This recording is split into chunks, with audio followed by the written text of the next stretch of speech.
ಅದು ಎಮ್ಮಿಕಾಯಿಯವರಿಗೆ ಬರೋದು. ಎಮ್ಮಿಕಾಯ ಘಾಟಿ ಒಳಗೆ ಬರ್ತಿದ್ದು. ಕರೆಸಿಕೊಳ್ಳುವೆ ನನ್ನ ಎಮ್ಮೆ ನಿನಗೊಮ್ಮೆ, ಗುರು ಮಡಿವಾಳನ ಎಮ್ಮೆ ಬಾಬಾ, ನಿನಗೆ ಹಾಕುವೆ ಹತ್ತಿ ಕಾಳು ಮೊಸರಿ ಹಿಂಡಿ ನನ್ನ ಎಮ್ಮೆ, ಗುರು ಕರ್ಣೆಯ ಎಮ್ಮೆ ಬಾಬಾ. ಈ ಪದ ಅದಂತ ಗೊತ್ತಿತ್ತು ನನಗೆ, ಇದ್ದಲ್ಲಿ ಎಲ್ಲೋ ಒಂದು ಕಡೆ ನನಗೆ ಗೊತ್ತಿತ್ತು. ಆ ಪದ ಹುಟ್ಟಿಗೆ ನಾನು ನಮ್ಮ ಅಪ್ಪ ಸೇರಿ, ನಮ್ಮ ಅಪ್ಪನು ನಮ್ಮನೆ ಅವ್ರಿಗೆ ಇದ್ದಂತ ನಿಮ್ಮಲ್ಲಿ ಜ್ಞಾನ ನಿನ್ನ ಇಲ್ರಿ ಹಿಂಗೆ ಎಲ್ಲ ಗೊತ್ತಾಯ್ತು. ಎಷ್ಟನೇ ಕಲ್ತಿದ್ರು ಸಾಯಿ ಎಮ್ಮೆ ಕಲ್ತಿದ್ದೆ. ಎಮ್ಮೆ ಕಲಿಯೋರಿಗೆಲ್ಲ ಎಮ್ಮಿಕಾಯಿ ಪದ ಹಾಕ್ಬೇಕು, ಹೋಗಿ ಎಮ್ಮಿಕಾಯಿ ಬರ್ತದ ನಾನು ಸುಮ್ ಕೂತೆ. ನಾನು ನಾನು ಕೂಡಲಿ ಉದ್ದಾಡ್ತಾನ ಬರ್ತದ್ರಿ ಕಾಯ್ಲಾಕ ಹಿಂಗ ಏಯ್ ಸಂಗಣ ಬರಲ್ಲ. ಅವು ದಿನ ಎಮ್ಮೆ ಹೊಡ್ಕೊಂಡ್ ಬರ್ತಿಲ್ಲ, ಹೊಸ ಎಮ್ಮೆ ಹೊಡ್ಕೊಂಬ ಎಮ್ಮೆ ಹೊಡ್ಕೊಂಡ್ ಒಂದು 50 ಎಮ್ಮಿ ತಂದ ಒಂದು 50 ಎಮ್ಮಿ. ಯಾರ್ಯಾರು ಎಮ್ಮಿನ ಅವನು ನಮ್ಮ ನೋಡ್ಲಿಕ್ಕೆ ಎಮ್ಮಿ ಹೊಸ ಒಂದೇನು ಮಾತಾಡ್ತಾವಲ್ಲ. ಇದು ಗೌಡ್ರ ಎಮ್ಮಿ ರೀ, ಇದು ತಳವಾರ ಎಮ್ಮಿ ರೀ, ಇದು ಕುಲ್ಕರ್ಣಿಯವ್ರ ಎಮ್ಮಿ ರೀ, ಇದು ಮ್ಯಾಗಿನ ಮನೆಯವ್ರ ಎಮ್ಮಿ ರೀ. ಕರೆಕ್ಟ್ ಕರಾರ ಒಟ್ಟ ಹೇಳ್ದ. ನಾಳೆಗೆ ವಿಸು ಎಮ್ಮಿ ತರ್ತಾನೆ, ನೀ ಪುನಃ ಹಿಡಿದು ಹೇಳ್ತೇನ ನಮ್ಮ ಅವ ಹೇಳ್ದ ಎಮ್ಮಿಕಾಯ ಯಾವ್ದಾವ್ದು ಎಮ್ಮಿ ನಮ್ಗೆ ಇದು ಗೌಡ್ರ ಎಮ್ಮಿ ಯಾವುದು, ಕುಲ್ಕರ್ಣಿ ಎಮ್ಮಿ ಯಾವುದು, ಯಾವ ಎಮ್ಮಿ ಯಾವುದು ಹೇಳಕ್ ಬರ್ತದೆ. ನಮ್ಗೆ ಹೇಳಕ್ ಬರಂಗಿಲ್ಲ. ಯಾವತ್ತೂ ಆ ಜ್ಞಾನವನ್ನು ಜ್ಞಾನ ಅಂತ ನಾವು ಐಡೆಂಟಿಫೈ ಮಾಡೇ ಇಲ್ಲ.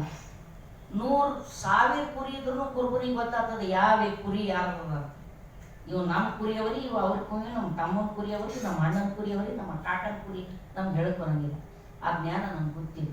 ಆ ಅಜ್ಜ ನಂಗೆ ನೆಂಟತ್ತಿನ ನೋಡು ಎಮ್ಮಿ ಕಾಯೋದು ಗೊತ್ತಾದ್ರೆ ಇದು ಪದ ಸಿಗ್ತದೆ ನಿನಗೆಲ್ಲ. ಅದು ನಮ್ಗೆ ಎಷ್ಟು ಶಾಣೆ ಇದ್ದ ಮನುಷ್ಯ ಇನ್ನ ಕರೆಕ್ಟ್ ಊಟಕ್ಕೆ ಹಾಕವ ನಂಗೆ ನಮ್ಮ ಅಪ್ಪ ಯಾವ ಮತ್ತೆ ನಾವು ಕೂತಾರ ಉಳ್ಳಾಕ ಹಾಕವ್ರಿ ಉಣಸ್ತಾವ. ಸುಮ್ಕೊಂಡ್ರ ಕಿರಾಣಿ ದುಕಾನ್ದಾಗ ಕೂಡ್ತಿದ್ದವ್, ಕಿರಾಣಿ ದುಕಾನ್ ಇತ್ತವ್.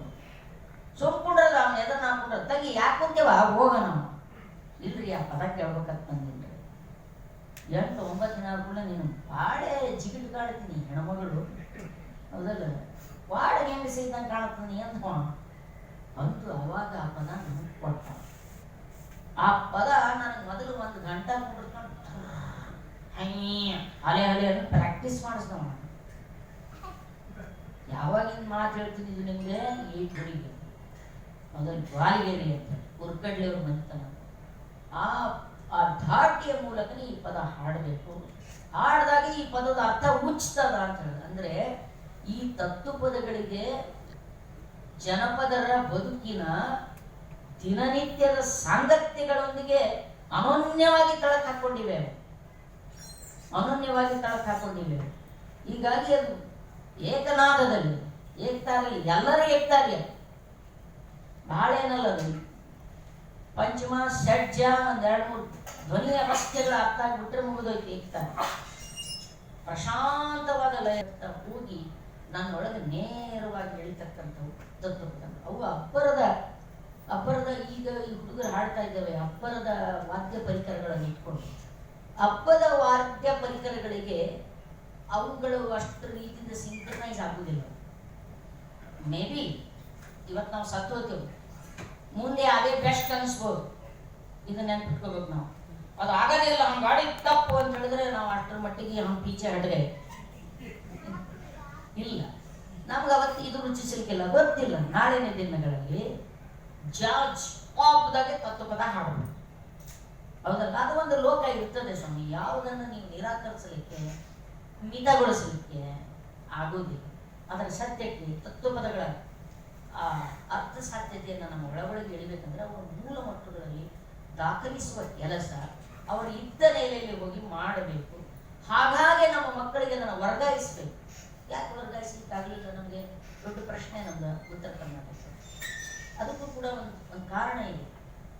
ನಾವೇನು ಯೂನಿವರ್ಸಿಟಿ ಮೆಸ್ಟ್ಗಳು ಎಲ್ಲ ಬಂದಿವಲ್ರಿ, ನಾವೆಲ್ಲ ಕಲ್ತು MA PhD ವಿದ್ವಾನ್ ಡಾಡಾ ಅನ್ಸ್ಕೊಂಡೆ ಬಂದ್ಬಿಟ್ಟೇವಲ್ಲ. ನಮ್ಮ ನಾಡಿನ ನಮ್ಮ ಮನೆಯಾಗಿದ್ದು ಗರ್ಕಾ ಮುರ್ಗಿ ದಾಲ್ ಬರಾಬರ್, ಅದು ತಿಳಿದವ್ರಿಗೆ ತಿಳಿತದೆ. ಗರ್ಕಾ ಮುರ್ಗಿ ದಾಲ್ ಬರಾಬರ್ ಅರ್ಥ ಐತ್ರಿ ಎಲ್ಲರಿಗೆ? ಕೆಲವರಿಗೆ ನಮ್ಮ ಭಾರತವ್ರು ಯಾರು ಅವ್ರಿಗೆ ಅರ್ಥ ಆಗಿರ್ತದೆ. ಇಲ್ಲಿ ಸ್ವಲ್ಪ ಗರ್ಕಾ ಮುರ್ಗಿ ದಾಲ್ ಬರಾಬರ್ ಅಂದ್ರೆ ಮನೆಯ ಕೋಳಿ ಬೇಳೆ ತಿಂದ ಹಾಗೆ. ಬೇಳೆ ನಾವು ಮಾಮೂಲಿ ರೀ, ಬೇಳೆ ತಿನ್ನ ಮಾಡ್ತೀವಿ ನಾವು, ಬೇಳೆ ಮಾಮೂಲಿ. Chicken special. ಚಿಕನ್ ಅಂದ್ಕೊಳ್ಳೇ 2 ಜನರ ಬಾಯಿಗೆ ನೀರು ಬಿಟ್ಟು ಹೋದಲ್ಲ. ಬೇಳೆ ನನ್ನ ಮಾಮೂಲು ಅಂತ ಹೇಳಿ. ಅದು ಮನೆಯಲ್ಲಿ ಕೋಳಿ ನಿಂಗೆ ಕಿಮ್ಮತ್ತಾಗಂಗಿಲ್ಲ, ಹೊರಗಿನ ಖರೀದಿ ಮಾಡಿ ತಂದಿ ಅಂದರೆ ಗೊತ್ತಾಗ್ತದೆ ಅಂತ.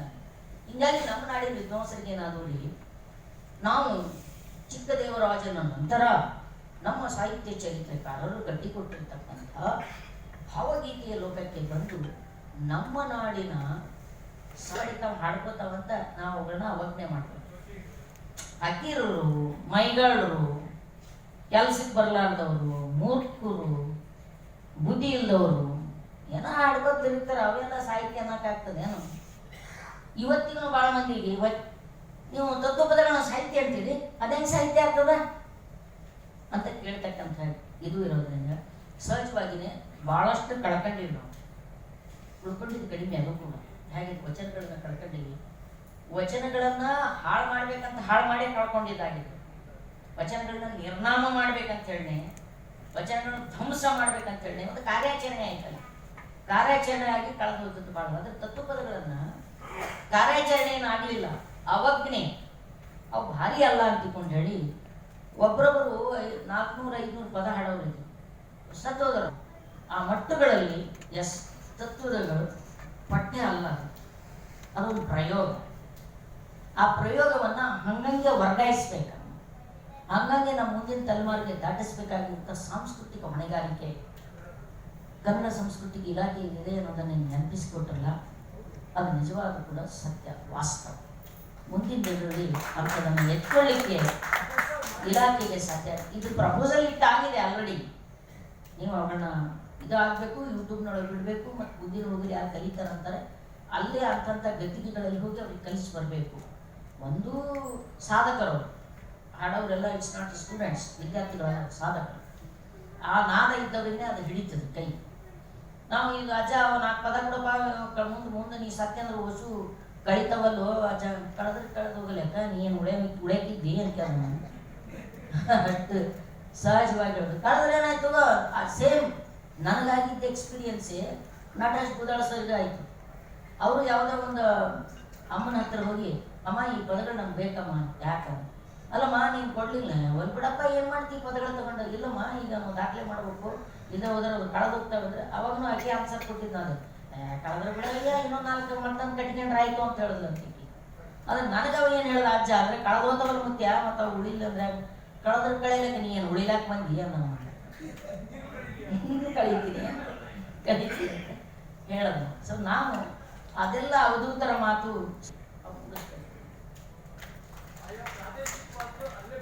ಅಲ್ಲೇ ಬೆಳಿಬೇಕು. ಅದರ ಮೂಲ ಮಟ್ಟಗಳಲ್ಲಿ ಬೆಂಗಳೂರಿನೊಳಗೆ ಪದವಿ ಪೂರ್ವ ಶಿಕ್ಷಣ ಇಲಾಖೆದಾಗ ಜಂಟಿ ನಿರ್ದೇಶಕನಾಗಿದ್ದೆ.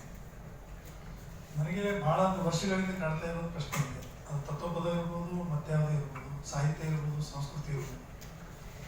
ಒಂದು ಭಯ ಏನಂದ್ರೆ ಎಲ್ಲವನ್ನೂ ಇದನ್ನು ಸರಕಾಗಲಾರ್ದಂಗೆ ನೋಡ್ಬೇಕಾದ್ರೆ ಏನು ಮಾಡಿ. ಬಹಳ ಗಂಭೀರವಾದ ಪ್ರಶ್ನೆ, ತಕ್ಷಣಕ್ಕೆ ಉತ್ತರ ಕೊಡ್ಲಿಕ್ಕೆ ಸಾಧ್ಯ ಇಲ್ಲದ ಪ್ರಶ್ನೆ. ಇವತ್ತು ನಾವು ನೀವೇ ಸರ್ಕಾರ ಮುಂದ ನಮ್ಮಿಂದ ರಚನೆಯಾದ ಪದಗಳು ಬಿಡ್ತಾರ, ಅವರು ಸರ್ಕ್ ಮಾಡ್ಕೊಂಬವ್ರೆ. ಯಾವುದು ಲಾಭ ಮಾಡಿಕೊಳ್ಳುವಲ್ಲ. ಎದಕ್ಕಾಗಿ ಸರ್ಕ್ ಮಾಡ್ಕೊಳ್ತಾರೆ? ಲಾಭಕ್ಕಾಗಿ ಸರ್ಕ್ ಮಾಡ್ಕೊಳ್ತಾರೆ. ಸರ್ಕನ್ನು ಮಾಡಿಕೊಂಡು ಅದರ ಮೂಲ ಧಾಟಿಯನ್ನ ಗುಣವನ್ನು ಅವರು ಖಂಡಿತ ಕೆಡಿಸ್ಬಿಟ್ಟು ಅದನ್ನು ಮಾರ್ಕೆಟಿಂಗ್ ಮಾಡ್ತಾರೆ. ಈಗ ಆಲ್ರೆಡಿ ನಡೆದಿದೆ, ಮಾರ್ಕೆಟಿಂಗ್ ಆಗ್ತಾ ಇದೆ. ಅವರಿಂದ ದಕ್ಕಿಸಿಕೊಳ್ಳೋದು ಹೇಗೆ? ಅವರಿಂದ ಕೇವಲ ಇಡೀ ದೇಶನ ದಕ್ಕಿಸ್ಕೊಳ್ಬೇಕಾಗಿದ್ರಿ. ಸರ್ಕ ಆಗುತ್ತಿರುವಂಥ ಬಂಡವಾಳಶಾಹಿಗಳ ಕೈಯಲ್ಲಿ ಸರ್ಕ ಆಗುತ್ತಿರುವಂಥ ನಮ್ಮ ಬದುಕನ್ನೇ ದಕ್ಕಿಸಿಕೊಳ್ಬೇಕಾಗಿದೆ. ಅದಕ್ಕೊಂದು ಜನಚಳವಳಿನೇ, ತತ್ವಪದನೇ ಇರಲಿ, ಬದುಕೇ ಇರಲಿ, ಮತ್ತೊಂದು ಇರಲಿ, ಅದನ್ನು ನನ್ನದು, ನನ್ನ ಉಸಿರಿನೊಂದಿಗೆ ಬಂದದ್ದು. ಆ ಥಳಕು ಬಳಕೆ ಮೋಹಕ ಲೋಕಕ್ಕೆ ಬಲಿಯಾಗದಂಥ ಅಸ್ಮಿತೆಯನ್ನು ನಮ್ಮ ಜನರಲ್ಲಿ ನಾವು ಹುಟ್ಟಿಸ್ಬೇಕಾಗಿದೆ. ಆ ಪದ ಪಾಪ ನಮ್ಮ ಜನರಿಗೆ ಏನಂದ್ರೆ, ಮೇಡಮ್ ಇವು ನಮ್ಮ ಪದಗಳು ಅವ ನೋಡ್ಯಾಕ ಇವು ನಾವು ಆಕಾಶವಾಣಿಗೆ ಹಾಡಬೇಕು. ಅವ್ರಿಗೆ ಆಕಾಶವಾಣಿ ಒಳಗೆ ಹಾಡೋದು ಅಂದ್ರೆ ಪದ್ಮಭೂಷಣ ಪ್ರಶಸ್ತಿ ಸಿಕ್ಕಂಗೆ ನಮ್ಮಲ್ಲಿ ತಿಳ್ಕೊರ್ ನೀವು. ನಮ್ಗೆ ಹುಚ್ಚ ಇಲ್ಲಿ ಅಲ್ಲಿಗಿನ ಹೆಚ್ಚು ಮಂದಿ ಕೇಳ್ತಾರೆ, ಎಲ್ಲಿ ಆಚಾರ ಹೇಳಿದಾಗ ಹಾಡ್ಬೇಕು ನಾವು. ಇವ ನಮ್ಮ ಟಿವಿಯಾಗ ಕರ್ಕೊಂಡು ಹೋಗಿ ಅಂತಾರೆ. ಟಿವಿ ಒಳಗೆ ಇದು ಮಾಡಿ ರೆಕಾರ್ಡಿಂಗ್ ಮಾಡೋದಂತ ರೆಕಾರ್ಡಿಂಗ್ ಮಾಡ್ಕೋರಿ ಅನ್ನಲ್ಲ, ನಮ್ಮ ಟಿವಿಯಾಗ ಕರ್ಕೊಂಡು ಹೋಗೋಣ. ಒಂದ್ಸತಿ ನಾನು ನಮ್ಮ ಊರಾಗ ಟಿವಿಯಾಗ ಬರ್ಬೇಕು ನೋಡ, ಟಿವಿಯಾಗ ಬರ್ಬೇಕು ನೋಡು ಅಂತ ಸಹಜವಾಗಿನೇ ಇರ್ತಾರೆ. ಅಲ್ಲಿ ಟಿವಿಯಾಗ ರೇಡಿಯೋದಾಗ ಹೋಗಿ ಕೂಡಲೇ ಅವ್ರು ಇಷ್ಟೇ ಆಡ್ರಿ, ಹಿಂಗೆ ಆಡ್ರಿ, ಹಂಗೆ ಆಡ್ರಿ, ಅವ್ರು ಚಾಲು ಮಾಡ್ತಾರಪ್ಪ. ಇಷ್ಟೇ ಆಡ್ಬೇಕು, ಹಿಂಗೆ ಆಡ್ಬೇಕು, ಹಿಂಗೆ ಕೂಡ್ರಿ, ಹಿಂಗೆ ಮಾಡಿ ಅವರು ಸಹಜ ಉತ್ಸಾಹ ಏನೂ ಬರೋದೇ ಇಲ್ಲ. ಅಲ್ಲಿಂದ ಅವ್ರು ಏನು ಮಾಡ್ಬಿಡ್ತಾರ, ಸುಶಾಂತ್ ಹೇಳ್ದಂಗ ಕರೆಕ್ಟಾಗಿ ಟಿವಿ ಹಾಡ ಸಲಹೆಗೆ ಪ್ರಿಪೇರ್ ಆಗಕ್ಕೆ ಚಾಲು ಮಾಡಿ ತಮ್ಮ ಓದಿಸ್ತಾರನ್ನ ಕಳ್ಕೊಂಡೇ ಬಿಡ್ತಾರೆ. ಹೆಂಗಾಗ್ತದ ಅನ್ನೋದು ಒಂದು ಸಮಯ ಇದೆಯಾ, ಒಂದು ಸಣ್ಣ ಕಥೆ ಹೇಳಿ ಮುಗಿಸ್ತೀನಿ. ಸಣ್ಣ ಕಥೆ ಹೇಳಿ ನಾನು ಮಾತು ಮುಗಿಸ್ತೀನಿ. ಒಂದು ಊರಿತ್ತಂತ, ಊರಿನಾಗ ಆ ಕಾಡಿನಾಗಿನ ಪ್ರಾಣಿಗಳೆಲ್ಲ ಬಂದು ಎಲ್ಲ ಮನುಷ್ಯರಿಗೆ ತಿಂತಾ ಇದ್ದ ಕೂಡಲೇ ಯಾರು ಹುಲಿ ಸಿಂಹ ಹಂಗೆಲ್ಲ ನಿಂತಿಲ್ಲ. ದಿನ ಅವ್ರವ್ರು ಕಳಿಸ್ತೀನಿ ಗೊತ್ತು. ಹಿಂಗೆ ಅಡ್ಡಾಡ್ಬೇಕು ದಿನ ಊರಾಗ ಬಂದ್ಕೊಂಡೇನೆ. ಆಮೇಲೆ ಕುಲಕರ್ಣಿ ಮಗಳಿದ್ನ ಅಂತ ಭಾಳ ಚಂದ ಇದ್ದಾಳೆ, ನೋಡೋಕೆ ಸುಡತ್ತಿದ್ದೆ. ನನಗೆ ಕುಲಕರ್ಣಿ ನಿನ್ನ ಮಗಳ ಸಂಗ ಮದುವೆ ಮಾಡಿಕೊಡ್ಬೇಕು ಅಂದು ಮದುವೆ ಮಾಡಿಕೊಟ್ರೆ ನಿಮ್ಮ ಊರನ್ನವ್ರಿಗೆ ಯಾರಿಗೆ ತಿನ್ನಲ್ಲ, ನಿನ್ನ ಮಗಳು ಭಾಳ ಸುಡತ್ತಾಳೆ, ಈಗಿನ ಜೊತೆ ಲಗ್ನ ಮಾಡ್ಕೊಡ್ಬೇಕು, ಮದುವೆ ಮಾಡಿಕೊಡ್ಬೇಕು ಅಂತ ಊರು ಮಂದಿಯೆಲ್ಲ ಕುಲಕರ್ಣಿ ನಿಮ್ಮ ಮಗಳು ಹಬ್ಬಕ್ಕೆ ನಾವೆಲ್ಲ ಉಳಿತೇವ್ರಿ, ಮದುವೆ ಮಾಡಿಕೊಡ್ರಿ ಅಂತ ಕುಲಕರ್ಣಿ ಬಂತಲ್ರಿ ಊರು ನಡೆಸೋಣ. ಅವನಿಗೆ ಕುಲಕರ್ಣಿ ಅಂದ್ರೆ ಗೊತ್ತಾಗ್ತಲ್ಲ, ನಿಮ್ಮ ಕಡೆ ಶಾಂಬ, ನಮ್ಮ ಕಡೆ ಕುಲಕರ್ಣಿ. ಅವಾಗ ಅವ್ರ ಮಗಳಂತ ಯಪ್ಪ ನನಗೆ ಹುಲಿದ್ದೀನಿ, ಸಿಂಹ ಕೊಟ್ಟು ಮದುವೆ ಮಾಡೋಕ್ಕಿಂತ ನಾನು ಬುದ್ಧಿ ಇವತ್ತು ಬಲ್ಲೆಪ್ಪ, ನಾ ಅದ್ರ ಸಂಗ ಟೈಮ್ ಸಂಸಾರ ಮಾಡಲಿ ಬಲ್ಲೆಪ್ಪ, ಸುಮ್ಕೊಂಡು ಏನು ಮಾಡೋಣ ಎಲ್ಲ ಮಾಡ್ತೀನಿ. ಹುಲಿ ಬಂದು ಸಿಂಹರಾಯರೇ ಬರ್ರಿ, ಭಾಳ ಚಲೋ ಅದರಿ, ನಮ್ಮ ಮಗಳು ಸುಂದರಳ, ನಿಮ್ಮ ಮದುವೆ ಮಾಡ್ಕೊಡ್ತೀನಿ. ನಮ್ಮ ಮಗನಿಗೆ ತಕ್ಕ ಜನ ಹೊರಗೆ ಆಗ್ಬೇಕಲ್ರಿ ನೀವು, ಹಂಗೆ ಆಗ್ಬೇಕು ಹೇಳ ಮೀಸಿಗೆ ಸಿಕ್ಕರೆ ಮಾಡಬೇಕು. ಆದರೆ ಇವು ಹುಗುರ ಕೆಟ್ಟ ಸಾಯಂಕಾಲ ಇವೆಲ್ಲ ತೆಗೆದು ಹಿಂಗೆ ಮಾಡ್ಬೇಕು, ಕಿತ್ತಿ ಸಾಫ್ ಮಾಡ್ಬೇಕಮ್ಮ, ಹಿಂಗೆ ಕೆತ್ತಮ್ಮ ಹೊಸು ಬಿಟ್ಟಿತ್ತು. ಮರುದಿನ ನಾವು ತಯಾರಾಗಿ ನಾವು ಹೊಲ್ಲು ಎಷ್ಟು ಸಾಯಂಕಾಲಾಗತ್ತವ, ಏನು ಸುತ್ತಿ ಅವು ಹೊಲ್ಲು ನನ್ನ ಮಗಳು ನೋಡಿ ನಾವು ಓಡಿ ಹೋಗ್ತಾಳ. ನನ್ನ ಮಗಳು ಹಿಂಗೆ ಲವ್ ಮಾಡ್ಬೇಕಲ್ಲ, ಲವ್ ಮಾಡೋಕೆ ಜನ ಹ್ಯಾಂಡ್ಸಮ್ ಆಗ್ಬೇಕಲ್ಲ, ನೀವು ಸುಮ್ಮನೆ ಹಿಂಗಾದ್ರೆ ಹೆಂಗೆ ಏನು ಮಾಡೋದು, ಈಗ ಹಲ್ಲು ಕಿತ್ಬೇಕಲ್ಲ, ಹಲ್ಲನ್ನು ಕಿತ್ತದ್ರ ಅಂತ ಉಗುರ್ನದು ಮೀಸಿ ನೋಡಿದ್ರೆ ಕಟ್ಟ ಅಡಿ ಮಂಚ ನನ್ನ ಕಾಣ್ತೀವಿ, ಮೀಸಿ ಮೀಸಿ ತೆಗಿತೀನಿ. ನಾನು ಮದುವೆ ಮಾಡ್ಕೋತೀನಿ ಅಂತ ನಾನೇನು ಹುಚ್ಚುಗಟ್ಟಿ ನಿನ್ಗೆ ಯಾರು ಮದುವೆ ಮಾಡ್ಕೋತಾರಂತ, ಯಾಕಂದ್ರೆ ಅವ್ರು ಹಲ್ಲು ಇದ್ದಿಲ್ಲ, ಉಗುರು ಇದ್ದಿದ್ದಿಲ್ಲ, ಮೀಸಿ ಇದ್ದಿಲ್ಲ, ಏನು ಮಾಡ್ತೀನಿ ಓಡಿ ಒಂದು ಬೆಕ್ಕಿಗೆ ಹೊಡೋದಕ್ಕೆ ಹೌದಲ್ಲ, ನಾಳೆ ಓಡಿ